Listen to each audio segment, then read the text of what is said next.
One. Oh, praises be to the Most High, our power. Toute la gloire soit rendue au Tout-Puissant qui est notre pouvoir. Les frères, j'espère que vous allez bien. Je dis ici un mighty shalom, un salama puissant aux fils et aux filles de Jacob dispersés à travers le monde. Mes salutations aussi aux fils et aux filles des païens, voilà, des gentils, en tout cas des étrangers ethniques, les non-israélites, qui ont glorieusement accepté de nous servir étant que nos servantes et nos servants et qui sont attachés à nous. Voilà, à vous aussi, je dis un shalom. Right, moi votre frère, je vais bien, je reviens encore vers vous avec cette édification que j'intitule le mur de séparation renversé. Le mur de séparation renversé. Je choisis de faire cette édification tout simplement pour ainsi permettre à mes frères israélites et aussi aux frères chrétiens de mieux comprendre euh, voilà le texte ou en tout cas ce qui est écrit dans le livre d'Éphésiens.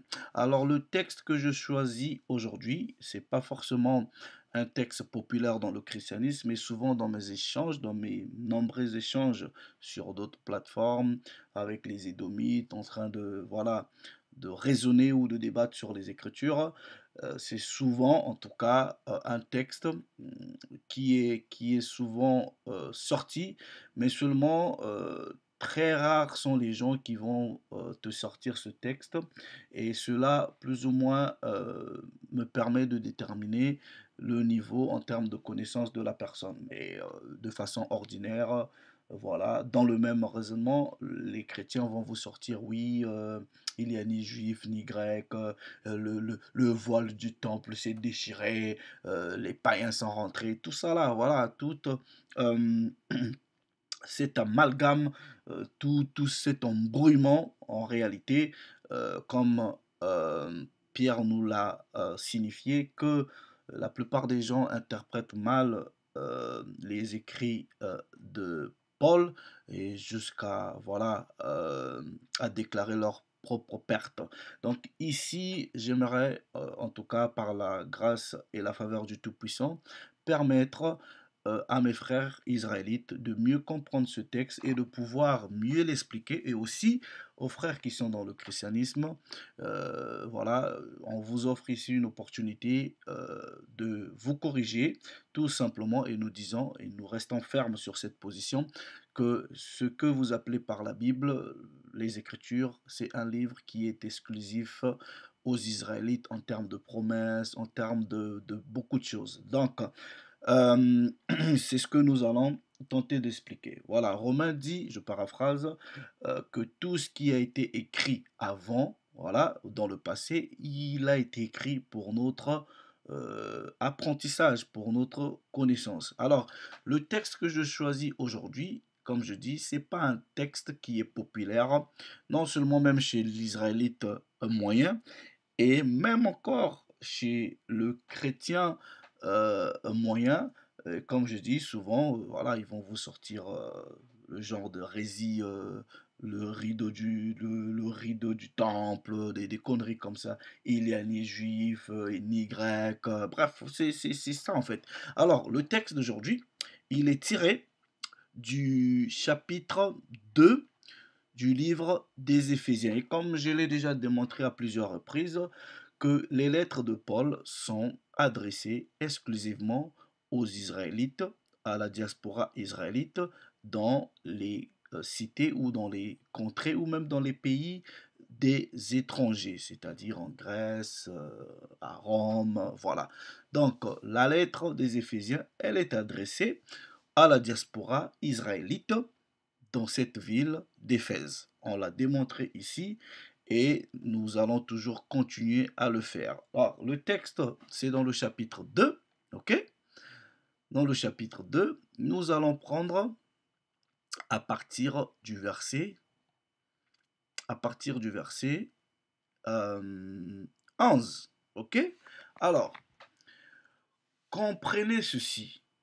Il va avoir un paradigme qui dans le christianisme associe l'incirconcision à la circoncision, euh, à Israël et aux païens. Donc, en réalité, quand quelqu'un va prendre un texte comme ça, regardez, à partir du verset 11, il est écrit, on va lire littéralement, ok, sans injonction ou sans euh, insertion ou interférence. Regardez, texte, lecture simple, c'est pourquoi vous autrefois, païens dans la chair, appelés incirconcis, par ce qu'on appelle circoncis et qui le sont en la chair par la main de l'homme. Souvenez-vous, vous étiez en ce temps-là sans Christ, privé de droit de cité en Israël, et étrangers aux alliances de la promesse, sans espérance et sans Dieu dans le monde. Mais maintenant, en Jésus-Christ, vous étiez jadis éloignés, vous avez été rapprochés par le sang de Jésus. Verset 14, car il est notre paix, lui qui des deux n'en a fait qu'un et qui a renversé le mur de séparation. Or, quand quelqu'un est en train de lire ce texte, il voit païen, circoncis, c'est voilà, le mur de séparation a été renversé, ben, tout le monde doit se mélanger. Non, non, non, non, non, non. On va faire encore maintenant une lecture assidue, une lecture qui est vraiment intellectuelle. Regardez le texte, verset 11. Vous étiez, c'est pourquoi vous autrefois païens. Et quand je vous ai dit, quelqu'un qui peut avoir été païen dans le passé ne peut être qu'un Israélite. Un Édomite, même s'il accepte la Torah, il suit les commandements et il le pratique mieux même qu'un Israélite, chose d'abord difficile, mais présentant ce paradigme, il est toujours considéré comme étant un étranger, un païen. Ça ne change pas. Mais ce statut plutôt change dépendamment d'un Israélite qui, si il s'assimile plutôt au culte et à la façon de faire des autres, il est païen. Donc, quand déjà le texte vous dit qu'il y a eu des gens qui étaient autrefois païens, comprenez déjà qu'il s'agit de qui? Des Israélites. Et ceux qui étaient païens, à l'époque, ils étaient appelés incirconcis par qui? Par les circoncis. Qui sont les incirconcis ici? Les incirconcis, ce sont les Israélites, right, qui ont oublié la circoncision. Et pour comprendre, par exemple, que euh, les Israélites avaient oublié la circoncision, bah, regardez, vous devrez comprendre euh, la captivité euh, grecque. Ok? Si vous ne comprenez pas ça, regardez. Nous prenons, let me show you something. Right?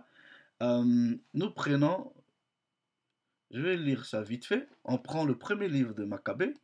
Ok, vous pouvez lire voilà, l'histoire, mais je vais juste prendre à partir du verset. C'est pour cela que vous allez voir les Timothées qui sont des incirconcis. Voilà, il y a un background par rapport à ça. Ok? Voilà.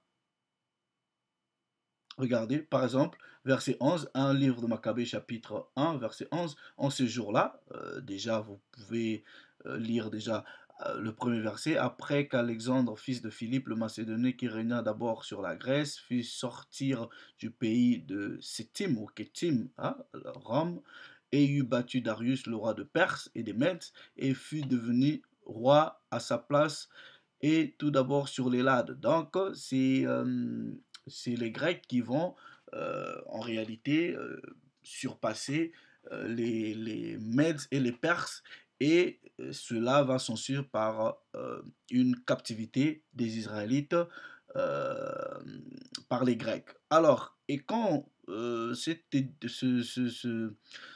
Édomite-là vient prendre le règne ou les règnes du monde, en cela, ok, il va se choisir, bref, bon, je vais juste lire. Il livra plusieurs batailles et prit les forteresses de tous, tua les rois de la terre, passa jusqu'à l'extrémité de la terre et s'empara des dépôts d'une multitude de nations. Et la terre se tut en sa présence et son cœur se leva et s'enfla. Il s'assembla des forces. Bref, vous connaissez l'histoire et ça, on l'apprend même à l'école. C'est l'hellénisation. Donc, quand vous comprenez l'hellénisation, c'est facile que vous compreniez les textes du Nouveau Testament. Celui qui n'a pas appris c'est quoi l'hellénisation, il ne peut pas comprendre les textes du Nouveau Testament. Impossible. Là, non, bref. Je prends juste à partir du verset 11. En ces jours-là, sortis d'Israël des enfants d'iniquité qui en séduirent plusieurs en disant allons et faisons alliance avec les Grecs. Ok? Donc, avec les nations qui nous environnent, car depuis que nous sommes retirés d'elles, beaucoup de maux nous atteignent.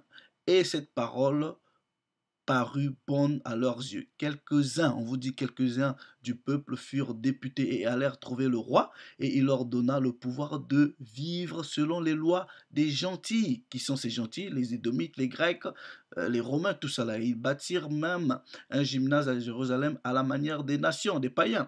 Ils dissimulèrent leur circoncision et se séparèrent de l'alliance sainte, se joignirent aux nations et se vendirent pour faire le mal.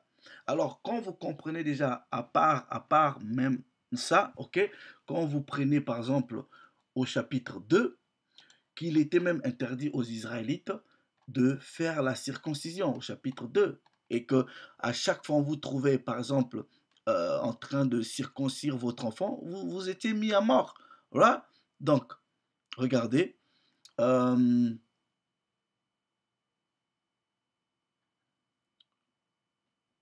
verset, verset et Mattathias alla parler avec ses amis, ils détruisirent les autels et ils circoncirent les enfants incirconcis avant ils se trouvèrent sur le territoire d'Israël et ils agirent avec vigueur. Est-ce que vous comprenez? Donc, wait, let me just bear with me. Chapitre 2.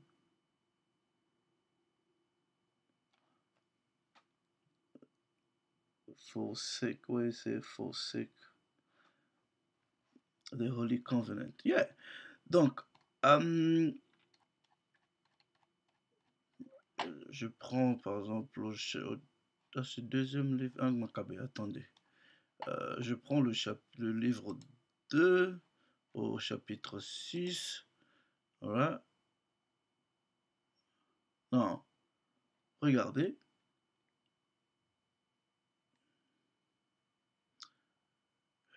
À partir du verset 5, il dit l'invasion des mots fut très mauvaise et dure pour nous. Et le temple était rempli de dissolution et des festins des gentils qui se livraient.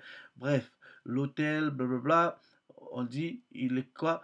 On n'observait pas les Shabbats et on ne gardait pas les fêtes solennelles du pays. Et nul ne n'avouait simplement, voilà, qu'il était juif. Voilà. Donc, c'était interdit,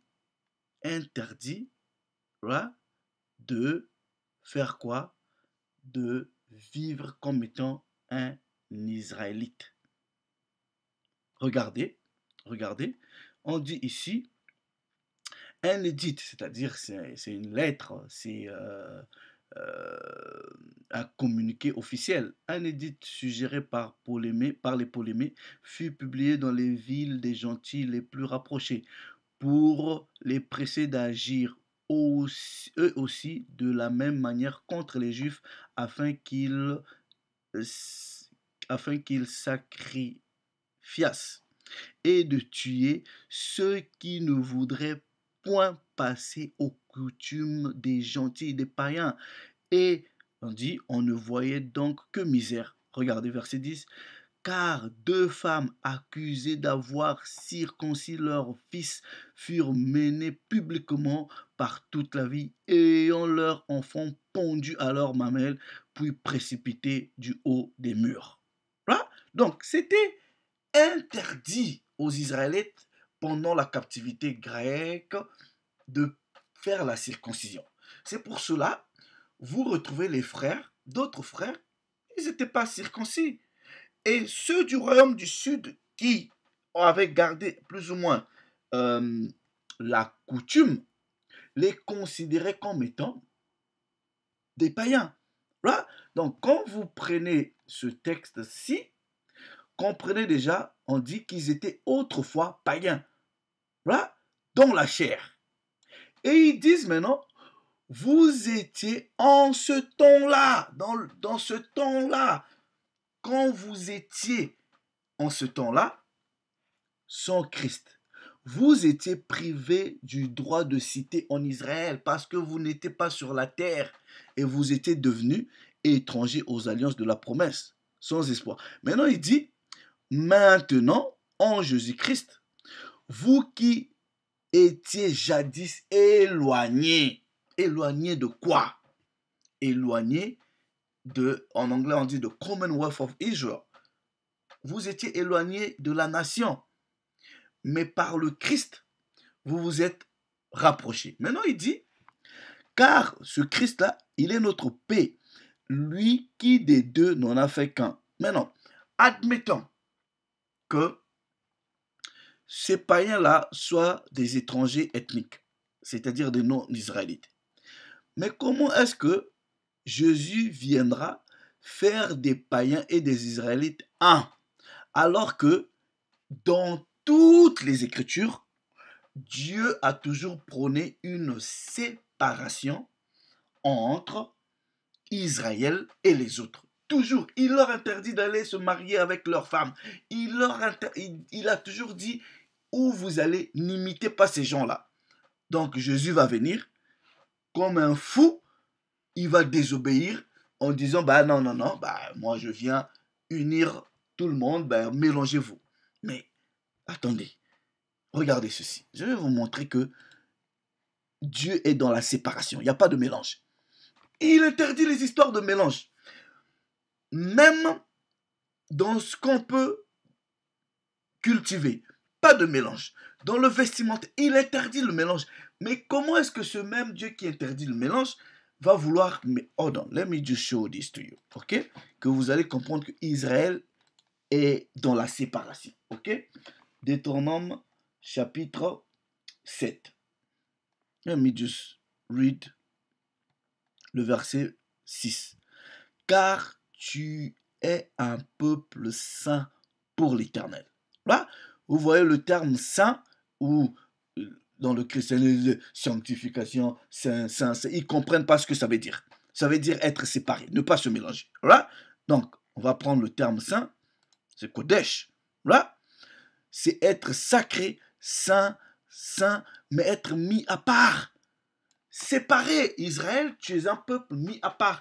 Tu es séparé pour un objectif. Déjà même le fait que la qualité de saint est adressée ou est donnée pour Israël, il y a cette idée de ne pas se mélanger. Si vous ne comprenez pas, il y a cette idée de ne pas se mélanger. Maintenant, la question que je peux poser aux gens, ceux qui viennent et disent que oui, par exemple que, bon bah,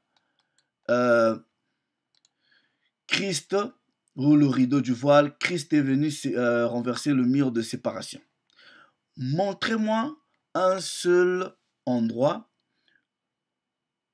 une seule instance où Dieu a dit, mélangez-vous avec les païens, soyez un seul peuple. Montrez-moi. Montrez-moi. Montrez-moi où, puisque l'Écriture dit ils étaient privés. Qui était privé du droit de cité en Israël? Qui était privé de droit de cité en Israël? Est-ce que, par exemple, quelqu'un qui est en Éthiopie, on peut dire de lui, un Éthiopien, on peut dire, oh, tu étais privé du droit de cité en Israël? Ça n'a pas de sens. Ça n'a pas de sens.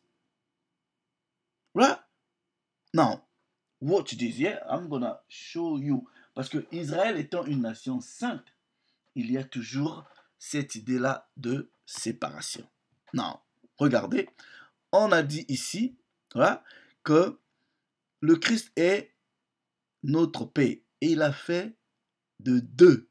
Qui sont les deux là? Les incirconcis et les circoncis. Les païens et les autres, ok, c'est-à-dire les Israélites.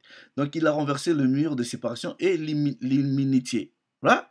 Et il a fait quoi? Afin de créer en lui-même avec les deux un seul homme, en établissant la paix. Voilà. Et de les réconcilier. Donc pour réconcilier quelque chose, il faudra déjà à la base que cette chose-là ait été, ou ces choses-là aient été unies à la base. Et il doit avoir séparation et on fait la réconciliation. On part de l'un et l'autre en un seul corps. En détruisant quoi? L'inimitié. Ok? Non. Regardez ceci. Nous allons comprendre de qui il s'agit ici. Nous présentons le postulat. Il s'agit ici principalement des Juifs. En tout cas, quand nous parlons des Juifs, royaume du Sud, principalement Lévi, Juda et Benjamin. Et de ceux des Israélites qui sont devenus païens, voilà, c'est-à-dire Éphraïm.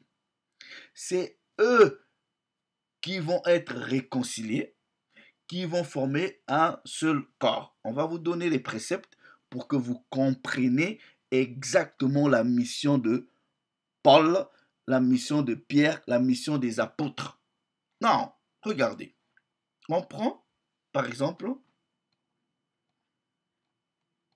le livre de Jacques. Jacques adresse sa lettre. Jacques, c'est le frère du Mashiach, du Christ. Si, par exemple, il était question que qu'on aille prêcher à tout le monde le voile soi-disant du temple, le mur de séparation, pourquoi lui, il adresse encore sa lettre qu'aux 12 tribus qui sont dans la dispersion? Pourquoi Pierre, par exemple, ici, 1 Pierre 1, il adresse sa lettre à qui? À ceux qui sont étrangers et dispersés dans la Galatie, dans la capitale, qui sont connus de Dieu, dans la préscience de Dieu et qui sont élus. Ce sont des Israélites. Non, what you dis, yeah? Let me show this to you. Pour que vous arriviez à comprendre c'était quoi qui avait séparé le juif et les autres, c'est-à-dire le royaume du nord et le royaume du sud, on va prendre d'abord les prophéties. Voilà, watch this. La lettre aux Éphésiens vous dit que, on va prendre la lettre, car il est notre paix, lui qui des deux n'en a fait qu'un. Right? Now, watch this. Let's go to Ezekiel. Okay? I'll show you. Let's go to Ezekiel.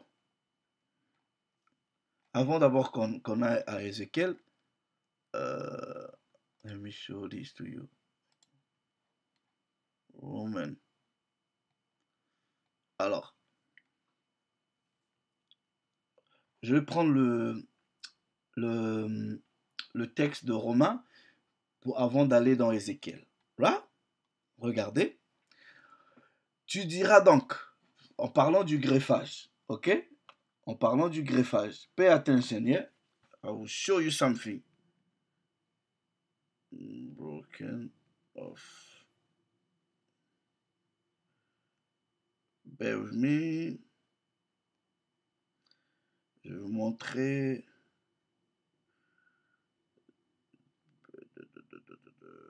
Branches. Attendez. Je vais chercher ce. Branches.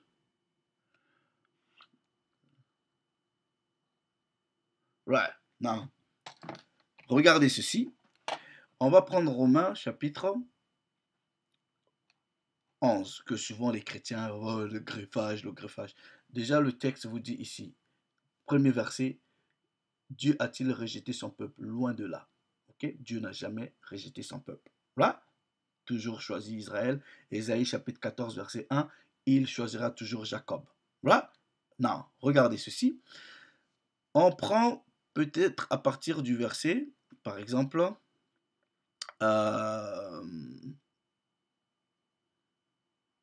je vais juste lire à partir par exemple du verset 24. J'ai déjà fait les enseignements sur le greffage. Regardez, si toi plutôt tu as été coupé de l'olivier naturellement sauvage et onté contrairement à la nature sur l'olivier franc. On vous parle de deux types d'oliviers, ok? Un qui est sauvage, un qui est franc. Je vous dis, demandez à... C'est-à-dire, quand on parle du principe du greffage, le greffage, à la base, c'est... Mais quand, par exemple, est-ce que quelqu'un, par exemple, qui subit euh, une greffe, par exemple, du foie, est-ce qu'on va prendre le rein pour mettre à la place du foie? Ça ne marche pas. C'est on prend le même organe et on le remplace par un autre.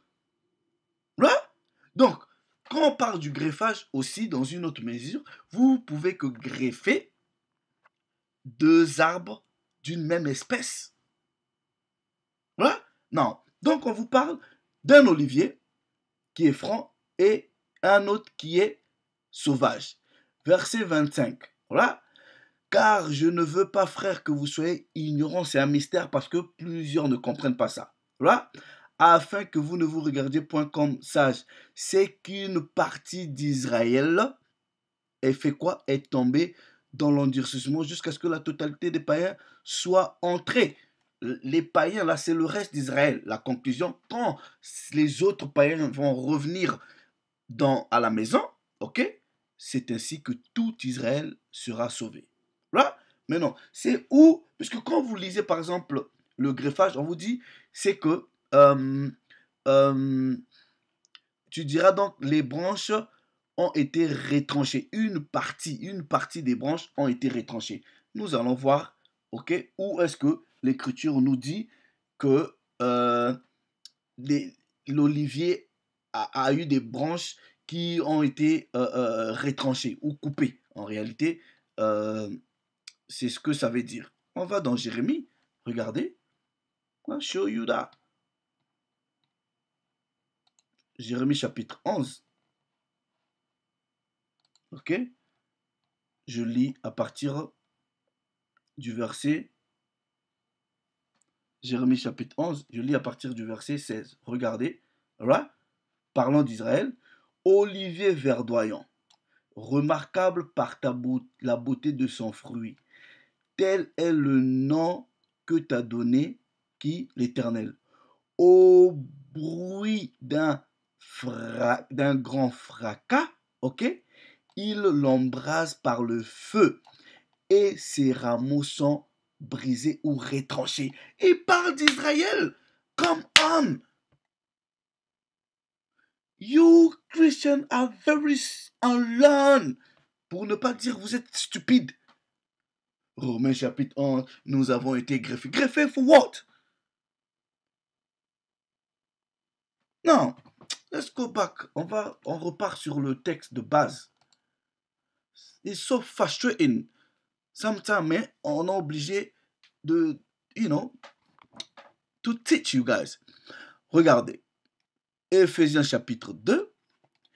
Le texte dit, maintenant il parle qu'il y a eu un mur qui a été renversé et que il a fait d'eux un seul corps et a détruit l'inimitié. Maintenant, rappelez-vous déjà par exemple de l'échange que le Christ a eu avec la femme samaritaine. Rappelez-vous encore que le Christ dit au départ, n'allez pas chez les Samaritains. La femme lui dit, mais toi juif, tu me demandes de l'eau, tu sais pas que tous nous les juifs là, avec vous les juifs, avec nous les Samaritains, on s'entend pas. Mais c'est ça l'inimité. Voilà. Non, regardez déjà, on va d'abord dans Ézéchiel, avant que je vous montre c'est quoi cette immunité et c'est quoi ce mur-là qui s'était établi entre le royaume du nord et le royaume du sud. C'est-à-dire les Israélites du nord ne considéraient pas les Israélites du sud comme étant leurs frères et c'était vice-versa. Voilà, watch this. Ézéchiel, chapitre 37. Donc, Ézéchiel, chapitre 37, je prends à partir du verset 15. Ok? Pour comprendre Romains, chapitre 15, vous devrez comprendre ok? Vous devrez comprendre ce que Ézéchiel dit. Verset 15. 37, 15. La parole du Seigneur me fut adressée en ces mots. Et toi, fils de l'homme, prends une pièce de bois. Ok? Quand Paul fait l'illustration du greffage, il utilise un terme, je sais pas, agricole ou je sais pas, en tout cas un terme peut-être botanique, bref, pour illustrer ce que lui il a compris des prophéties d'Ézéchiel, ce qu'il a compris de Jérémie. Voilà. Qu'une partie d'Israël est tombée dans l'endurcissement. Le Tout-Puissant a mis le feu et des branches ont été retranchées. Donc il devrait avoir question que ces branches-là reviennent sur l'arbre. C'est ça le mystère du greffage. Pour Judas, donc un morceau de bois pour Judas et pour les enfants d'Israël qui lui sont associés, Benjamin et Lévite. Prends une autre pièce de bois. Pour qui? Pour Éphraïm, le royaume du nord, et pour toutes les autres tribus qui lui ont associés. En faisant quoi? Rapproche-les l'une à l'autre pour en former un seul pièce. Oh oh! Réconcilier. Et Éphésiens nous parle de réconciliation. Faire d'eux et de nous un seul homme. Une seule pièce. Afin en sorte qu'elle soit unie dans ma main. Et lorsque les enfants de ton peuple te diront, ne nous expliqueras-tu pas ce que signifie cela? Tu reprendras, ainsi par le Tout-Puissant, voici, je prendrai le bois de Joseph qui est dans la maison dans la main d'Éphraïm et les tribus d'Israël. Bref, voilà, c'est ce qu'il fait. Et il va faire quoi?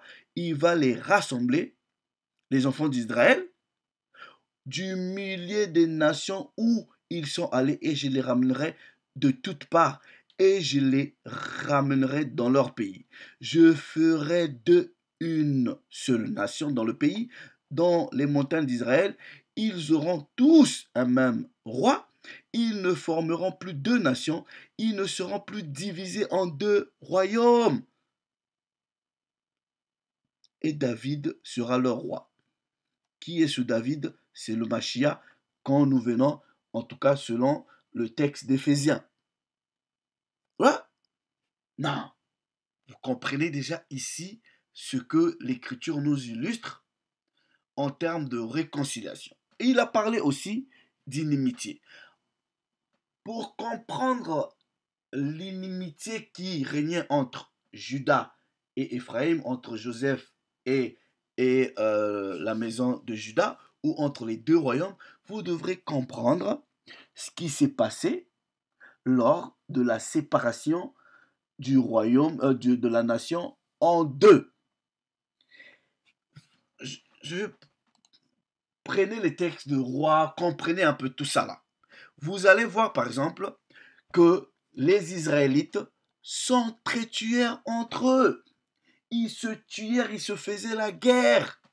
Vous prenez le texte par exemple de Juges chapitre 20, lisez ça, les textes de un roi, ou lisez ça, lisez le chiisme. Il y a eu séparation. Les frères sont très tués. Et quand on arrive à l'époque des récits qui sont considérés comme étant du Nouveau Testament, cette immunité-là existait toujours. Ceux qui étaient du royaume du Sud ne voulaient même pas considérer les autres frères. C'est ce que vous devrez comprendre. Et quand vous avez cette compréhension, c'est simple. Maintenant, on va vous montrer, voilà, le mur.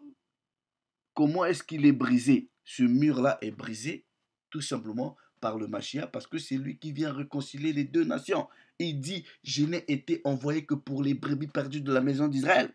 Voilà, non, what you dis, ok? Zacharie,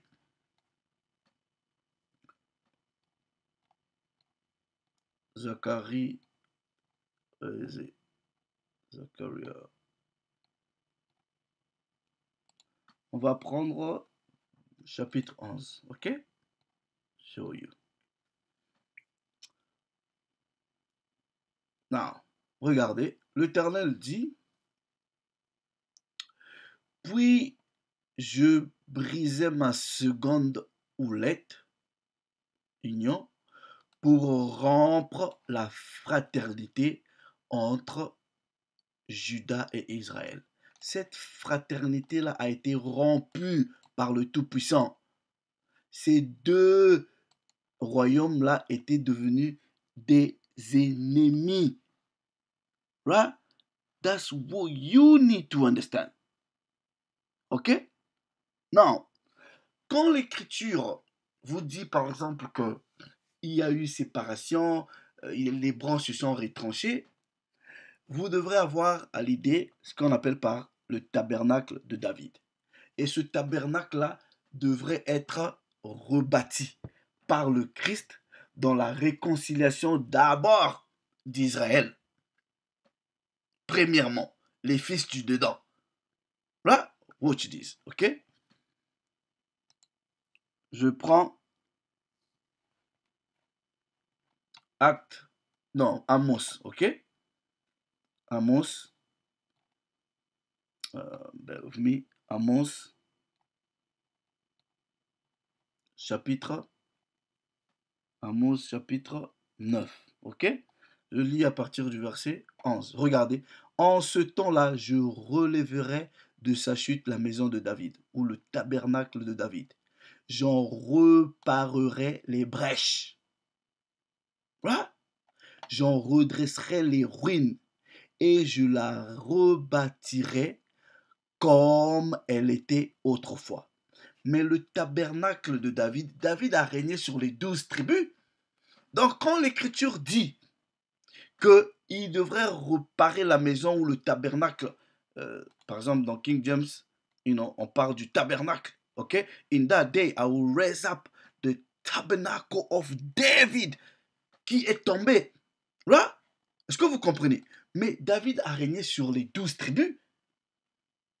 Donc, quand on parle de la maison de David ou du tabernacle de David, on est en train de parler des 12 tribus et qui devraient rebâtir comme c'était autrefois. Now, watch this, ok? Nous partons maintenant dans Actes des Apôtres au chapitre 15, ok?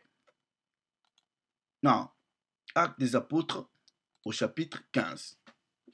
Et ça, c'est, je pense, ce qu'on appelle par le concile de Jérusalem. Donc, comprenez que quand Paul est allé vers Corneille, et vous allez comprendre que même Corneille, là, on vous a déjà expliqué que c'est un Israélite. Voilà. Et le problème se trouve fondamentalement sur les frères qui ne sont pas circoncis. Quelques hommes venus de Judée ont enseigné les frères en disant, si vous n'êtes pas circoncis selon le rite de Moïse, vous ne pouvez être sauvés. Donc déjà ici, il s'agit de quoi? D'un problème entre les frères. Voilà. Et ceux du royaume du Sud tenaient strictement à l'observation stricte de Moïse. Et la plupart d'eux étaient des hypocrites. Voilà. Et ils mettaient toujours ce fardeau-là aux frères israélites qui revenaient à la maison, mais ils voulaient toujours, comment dire,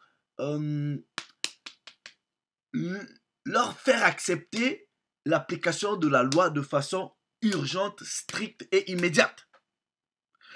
Même nous aujourd'hui, les frères, vous pensez que tous les frères qui sont parvenus à cette vérité-là, vous pensez que on s'est réveillé le matin comme ça, on commence à observer toutes les lois?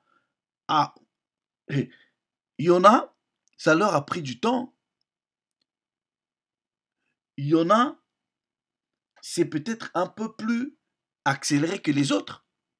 Donc, quand je rencontre par exemple des frères, je dois y aller avec ces frères-là petit à petit.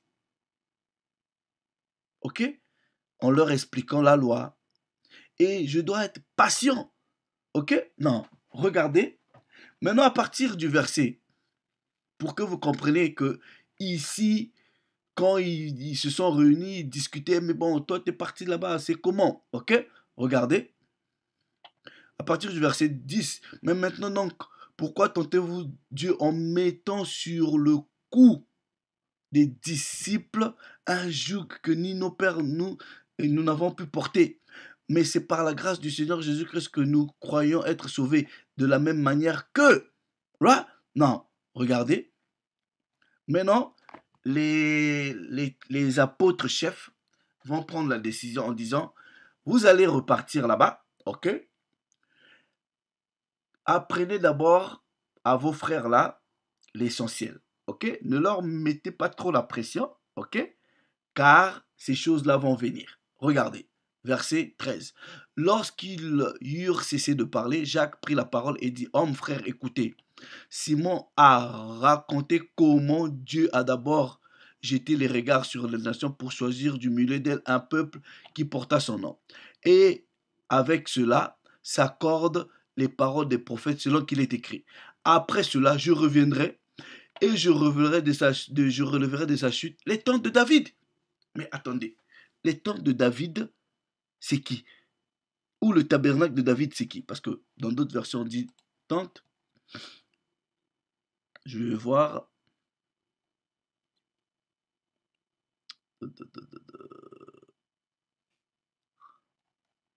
Qui, bon, par exemple, King James, au lieu de tente, il parle de tabernacle. Ok?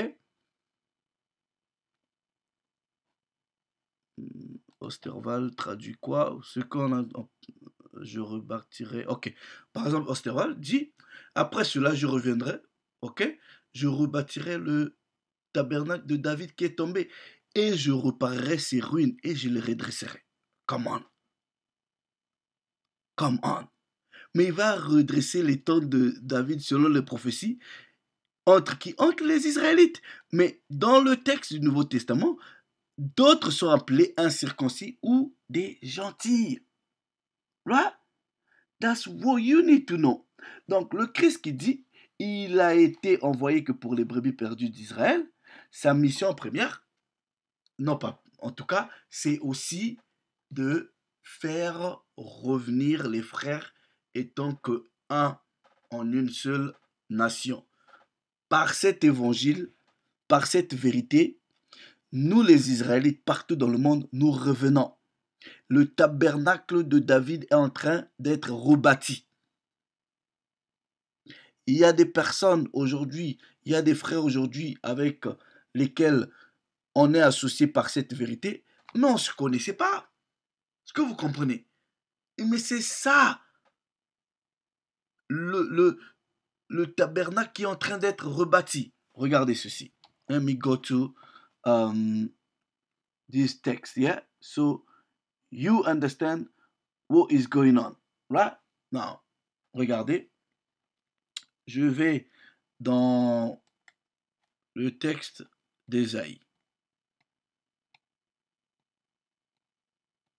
Le texte d'Ésaïe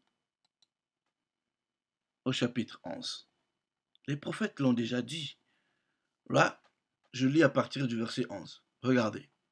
En ce jour-là, le Seigneur étendra encore une fois la main pour racheter le reste de son peuple qui sont réchappés ou dispersés de la Syrie, de l'Égypte, de Patros, de Couche, de Lam, de Shinéar, de Hamath et dans les îles de la mer. Il élèvera un grand étendard vers les nations. Il recueillera les exilés d'Israël et rassemblera les dispersés de Juda des quatre bouts de la terre. Regardez, verset 13. Alors la jalousie d'Éphraïm disparaîtra et les oppresseurs seront retranchés de Juda. Éphraïm, le royaume du nord, ne sera plus jaloux de Juda et Juda n'opprimera plus Éphraïm. Come on, guys. Donc, quand le Mashiach vient, c'est là que, par sa mission, il va faire quoi? Il va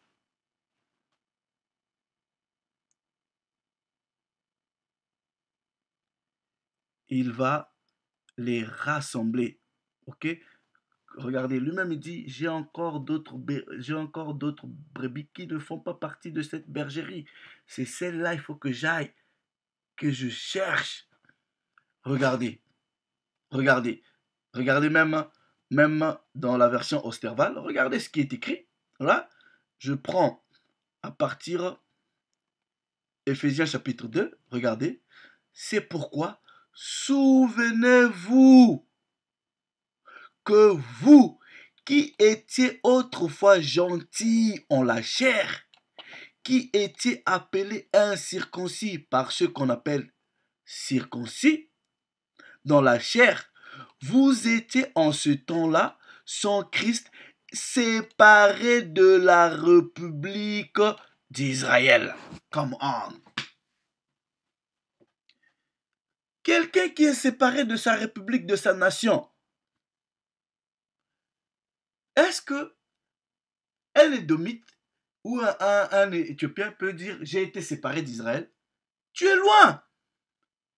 Ne peut être séparé que celui qui appartenait, qui a été tiré de cette nation-là, éloigné.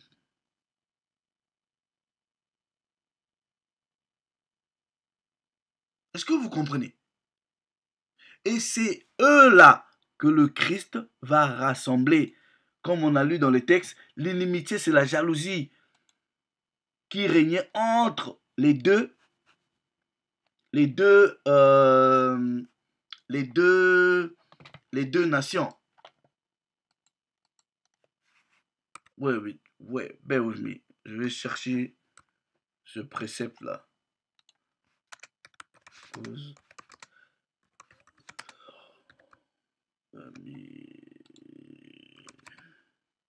with me. Ah, vous utilisez Romains, dans le même texte de Romains, voilà, qui parle du greffage, ok? Maintenant, il dit, parlons des gentils et des autres, il dit, il est vrai qu'ils sont ennemis par rapport à l'évangile à cause de vous. Mais à l'égard de l'élection, ces gentils-là, ils sont aimés à cause de leur Père. Come on! Dites-moi, où est-ce que dans les Écritures, l'Écriture dit que Dieu a aimé les pères des Édomites, des Moabites, des Philistins? Come on! C'était quoi l'évangile? C'est la bonne nouvelle. Là, il dit, regardez, c'est pour cela, il dit aux Galatiens, mais qui vous a ensorcelé? Qui vous a ensorcelé?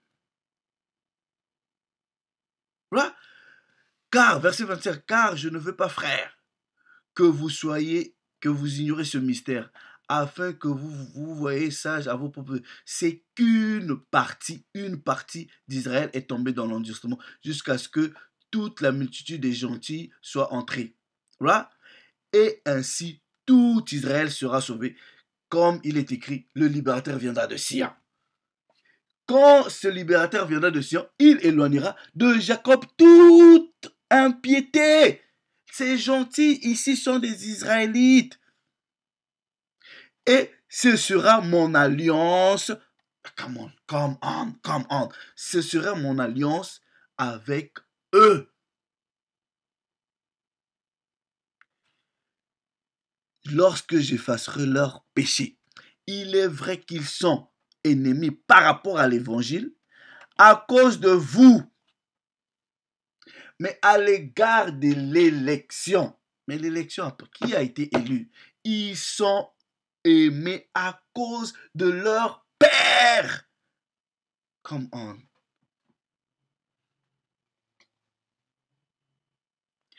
Et comme vous avez été autrefois rebelles, autrefois. Donc, quand la parole parle que le mur de séparation a été renversé, ça veut tout simplement dire que par le Mashiach, le royaume du nord revenaient, ok, à la maison dans l'observation de la loi. Le texte est clair. Voilà. Il dit, il est venu annoncer la paix à vous qui étiez loin et à ceux qui étaient près. Mais qui étaient loin, qui étaient près, comment, les frères? Est-ce que vous pouvez prendre ce texte parlant de l'Éthiopie? Mais l'Éthiopie est loin. On peut utiliser ces mots-là que pour des frères qui ont été séparés.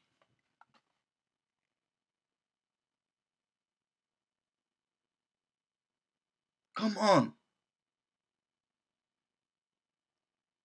Ça, c'est ce mur, c'est ce Christ-là qui vient.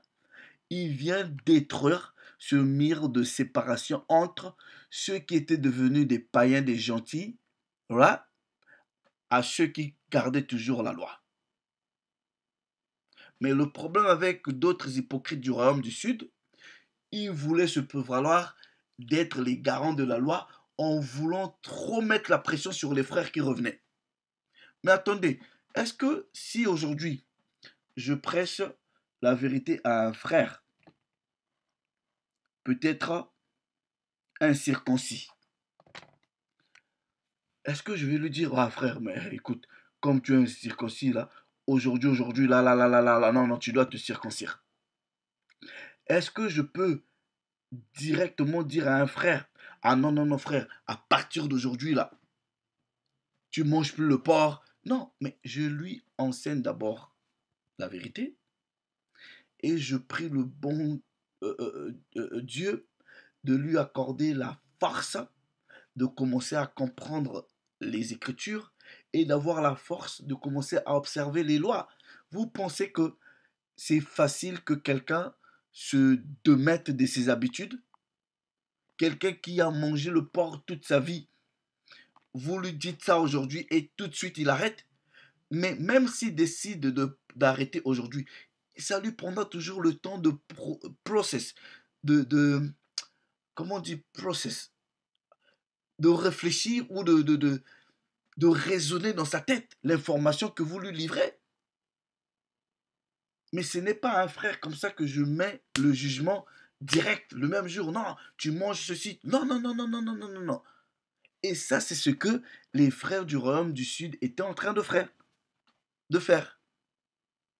Donc, le mur de séparation ici a été renversé pour que les Israélites qui ne pratiquaient pas la loi, qui étaient devenus gentils, païens, reviennent. Ce n'est pas un mur de séparation pour que vous, les païens ethniques, les Édomites, les Moabites, pour que, depuis qu'on va former un même peuple, le Tout-Puissant n'aime pas les histoires de se mélanger. Il n'aime pas ça. Il n'aime pas ça. Et même quand le tabernacle de David est établi. Mais attendez, vous avez vu les Israélites, par rapport même au design du tabernacle, se mélanger avec d'autres peuples? Même quand le temple était... Vous avez vu les Israélites se mélanger, mais les autres sont toujours du dehors. Attendez. Donc, comprenez que quand on parle de réconciliation, on parle de la destruction de l'immunité, vous devrez premièrement comprendre l'immunité qui a été créée, qui s'était établie entre Juda et Éphraïm. Les frères se faisaient la guerre, sont très tués. Voilà. Comprenez ça. Et cette, cette, cette immunité-là s'en est suivie jusqu'au temps du Christ. Voilà pourquoi, dans ses premières instructions, il a interdit les frères d'aller même dans la Samarie. Mais les Samaritains sont censés être des Israélites. Donc, il était question, voilà pourquoi il dit à la femme, si tu savais qui te demande l'eau à boire, tu n'allais même pas hésiter. tu allais même pas hésiter. Donc la mission de Paul, de Pierre et des autres apôtres était d'aller chercher ces autres brebis-là pour les ramener à la bergerie. Par l'évangile, par la puissance et par les instructions du Mashiach. Les frères qui étaient séparés de la République, ou en tout cas de la nation. Là, un Moabite n'a jamais été séparé d'Israël. Il a toujours été de son côté. Vous qui étiez loin. Now, wait. That's what the scripture is talking about.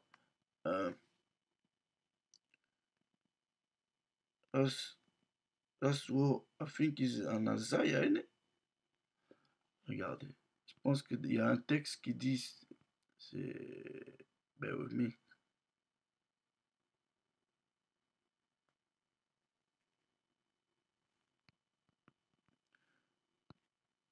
Right.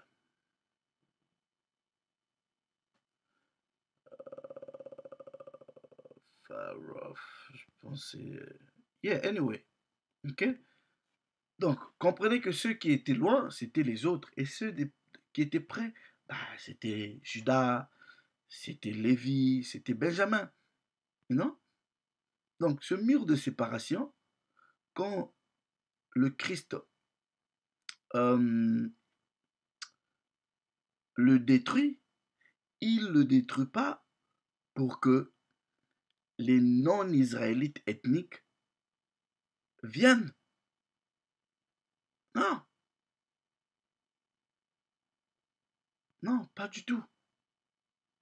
C'est pour que les Israélites reviennent ensemble, right? Étant qu'une seule nation, et pour que lui soit le maître sur eux. That's what it means.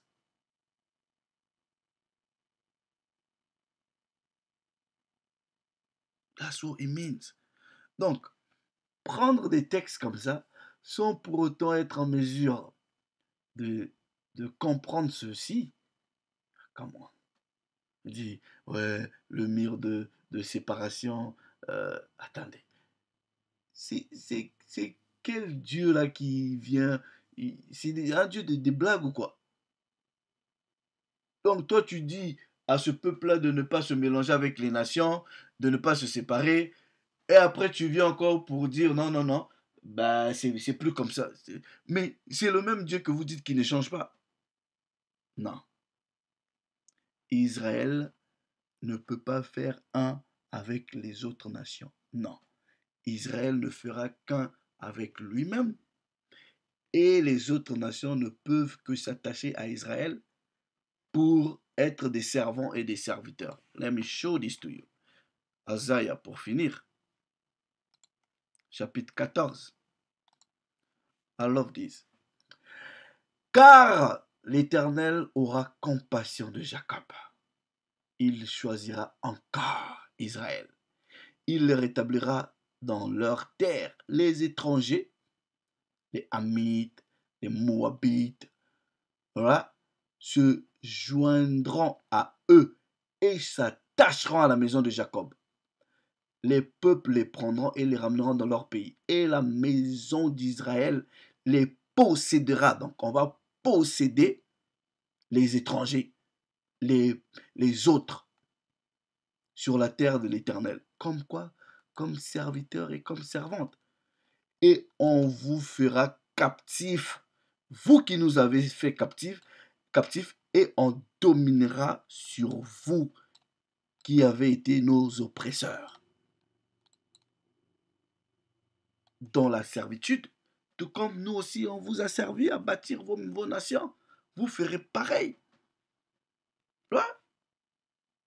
Donc ce mur de séparation-là n'a jamais été détruit pour que moi, Allegra, je devienne un avec un Édomite. What the hell is that? Avec un Moabite, un Hamite. Non, non, non, c'est impossible. Ça, c'est impossible. Je peux pas. C'est une chose horrible. Ah non, non, non, non, non, non, non. On se mélange pas. Voilà. C'est nous avec nous-mêmes, les autres, démerdez-vous. Maintenant, pour ceux qui choisissent de se joindre à nous, acceptez glorieusement de vous mettre à notre merci comme étant des serviteurs, des servantes. Là, c'est. Donc, ce mur de séparation-là n'a jamais été détruit pour que les autres viennent. Non, non, non, non, non. Vous allez venir d'abord pour faire quoi? Déjà, même nous-mêmes, on est en train de se chercher. Vous allez venir pour faire quoi? Oh, c'est pour cela, là. Eh, moi, donc, vous comprenez déjà pourquoi mon intérêt est principalement sur mes frères israélites. Comment est-ce que moi je peux aller perdre le temps, aller même expliquer. Donc, moi, je vais prendre mon temps pour aller enseigner un amite. Moi, je perds mon temps à aller enseigner un amite. Si je prends 1 heure à enseigner un amite, mais l'heure là que je viens de prendre, mais je peux l'utiliser à parler à mes propres frères. I don't waste time with hidden, man. Moi, j'ai pas le temps pour les étrangers. Non, I don't have time. Quand je dis j'ai pas le temps pour les étrangers, c'est pas dans le mauvais sens. J'estime que ma priorité à l'heure actuelle, c'est d'abord avant tout mon peuple. Quand j'aurai eu la satisfaction d'avoir peut-être terminé avec mon peuple, vous êtes le dernier ressort. Attendez, mon peuple doit d'abord manger les petites miettes qui tombent, c'est vous. That's it. Oh, praises be to the Most High. Comprenez que ce mur-là n'a jamais été brisé pour que les Hamites viennent. Vous voyez, aujourd'hui, on a le voile est tombé, blablabla, des conneries comme ça, là. Comprenez premièrement qu'il y a eu schisme, séparation, l'inimitié est rentrée. Voilà.